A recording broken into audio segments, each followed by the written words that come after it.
What's up, everyone? Hey guys, Dr. Brendan and Dr. Samantha here. with our lovely BS on Wednesdays with Dr. Brendan and Samantha. And today our topic is going to be, as I try to focus my eyes to this side of the camera the whole time so I don't look like a weirdo. Today our topic is going to be headaches and how to relieve them naturally and what can cause them as well, too. Yeah, so if you have a friend or you know somebody who constantly has headaches, go ahead and either tag them or share this post with them. That way they can get some relief. Yes. Yeah. Friends helping friends Like it. get rid of headaches. So one of the things we see pretty often in our office, and you said it's one of the things that people go to doctors for most, is headaches, and it's something that we see all too common. People think that we can only help, chiropractors can only help with back or muscle related things, but headaches honestly are one of the biggest things that we see in our office. And so that's why this is something that I've never dealt with personally, but I know how debilitating it can be for people. And so we want to be able to help out. Yeah, and the tricky thing about headaches is that so many different things can cause them. So we kind of have to do some detective work and figure out what exactly it is causing your headaches. That way we can help you get rid of them, right? Amen. So some of the things we'll mention may work for some, but may not work for others. But that doesn't mean that you shouldn't try them, and see if they do True. influence your Yeah, so symptoms. since there's all sorts of different headaches, it's hard to know exactly which one you might be suffering from unless you went in and actually got diagnosed, got a workup, history taken, everything like that, to actually diagnose which type of headache you're dealing with. So that being said, all these things are natural ways to help you, but if you really want to get to the bottom of it, you should see your doctor of chiropractic to be able to diagnose what might actually be going on. So that being said, we'll start with a very common one, probably the most common one, is cervicogenic headaches, which come from tightness and tension up in the neck, specifically in the upper cervical area. And so, again, this is just one of many types, but especially with American posture today from workplace stuff, like I'm leaning forward just by sitting here, and so you know that if you sit at a desk at all, or even standing to some extent, your posture can be poor and it can place a lot of strain on the joints of the upper cervical and neck area, which in turn causes your muscles to fire really tight, and you get some inflammation of the joints, which can then lead to nerve pain, which all coupled together can eventually lead to you getting a nice annoying headache that can linger for a long time. And the only way to fix that is to see your chiro, to one, see if that's even the issue, and then two, to get adjusted, which would provide relief in that case. For sure. So when those joints get locked up, our adjustment basically provides motion back into these joints that are stuck and help realign and put proper motion back into them, which your body is very happy about.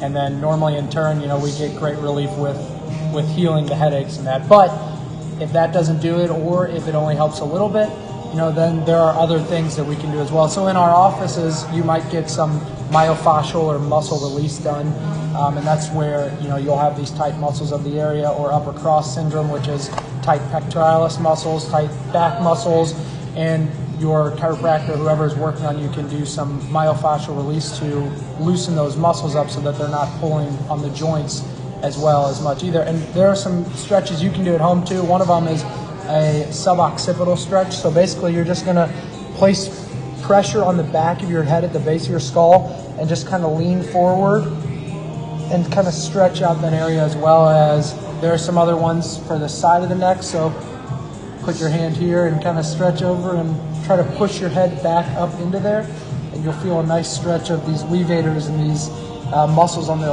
lateral side of your neck too, and that can help at home with relieving some of that muscle tension up there as well. Yeah, and even chiropractic can help with, obviously, postural related problems. So if you go in to see your chiro and they notice that you're constantly wearing your shoulders as earrings, they might mention different ways or different things you can do, obviously, to not be like that in that posture a long time, and then hopefully not stress those muscles out. Yes. One of the things that we see, I know I even suffer from this from being a student for so long, you might as well, is a loss of our cervical neck curve, which again can play a factor in the putting strain on that upper neck area and causing some of these headaches.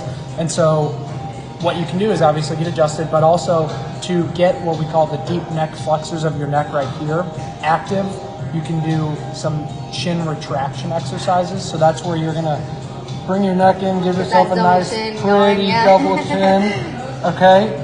And hold that for 3 seconds and then just kind of relax.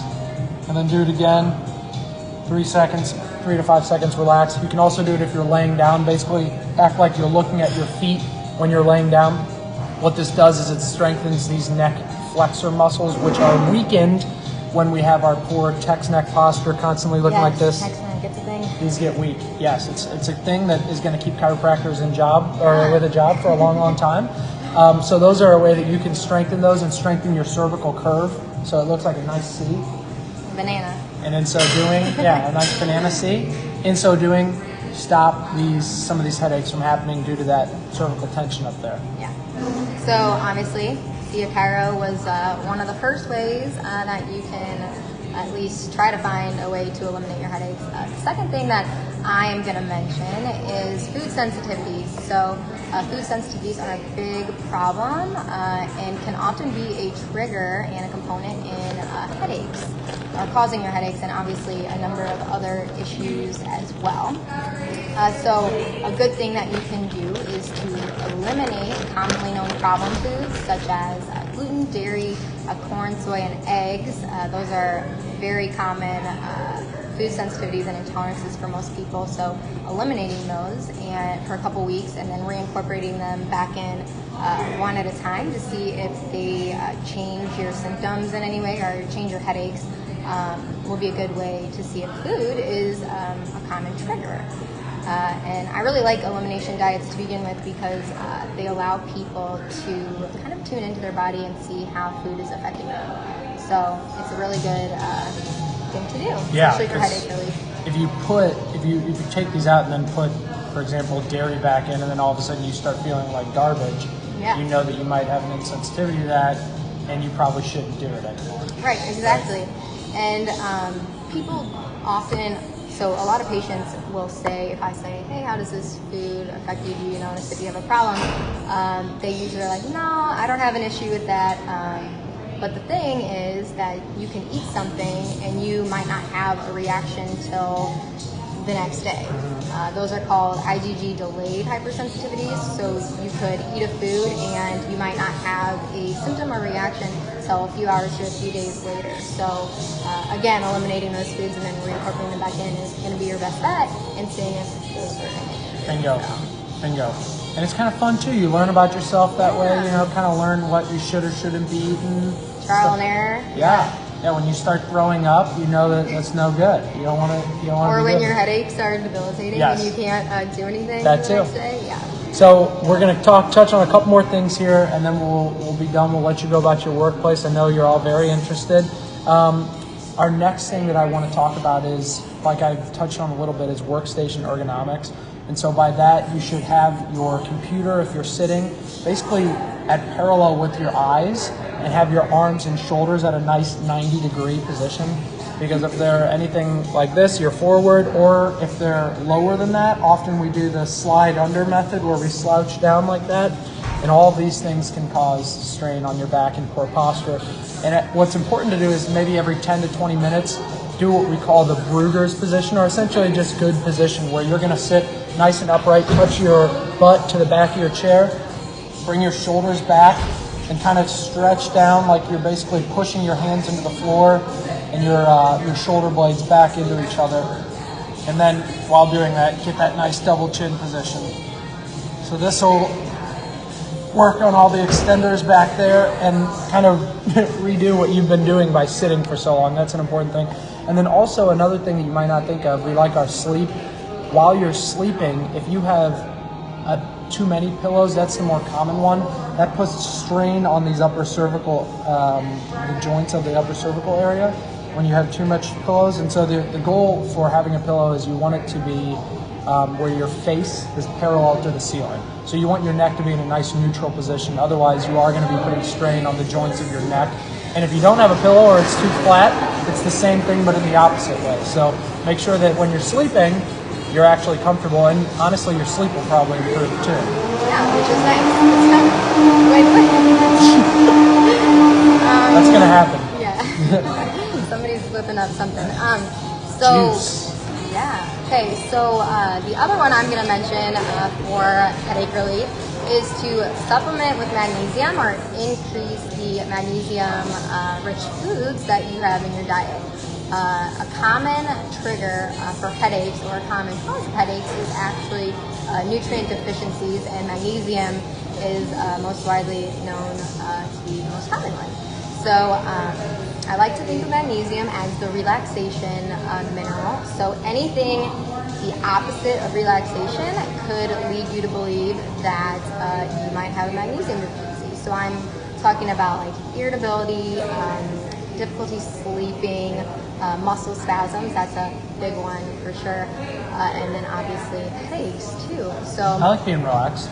yeah, relaxation is good. So the reason people are really magnesium deficient is mostly because our soils are kind of very depleted these days, so we just can't get nearly enough from our diet. But yeah, so supplementing with magnesium will be a good one, and I usually recommend anywhere between 400 to 1,000 milligrams. So You've been learning. you can try that. And obviously, if you are getting abdominal pain or loose stools, that means you have taken too much. So something to consider. Yeah. Just kidding. It's important. Just kidding. I It's know. important to know. Yeah. So the last thing we want to touch on is make sure that you're staying hydrated, drinking lots and lots of water. Yes, we cannot stress that enough. So water is needed to run most of our metabolic processes, and it's very much needed to clear out toxins and chemicals from our body. So making sure you are drinking enough water, but also making sure that you're not engaging in activities that deplete water, like excess caffeine from sodas or coffee, like me, or even excess alcohol intake. So Yes. So we hope that this has helped you in some way today. We try to keep our videos at or around 10 minutes, so we'll be closing off here. But if you know anybody that can benefit from this, feel free to like it, share it so that they can see it. We know that a lot of people deal with headaches every day, and if this can help them at all, that would be really awesome. yeah, and if you have tried any of these things and you found relief with them, we want to hear from you too. So Yeah, put a comment on there and let us know what works. And if you have any questions or you want to hear anything from us in the coming weeks, let us know as well. We would be happy to touch on them. yes, for sure. So signing off with Yeah, BS. have a good day, guys. Doctors Brennan and Sam, have a great rest of your day and great rest of your week, guys.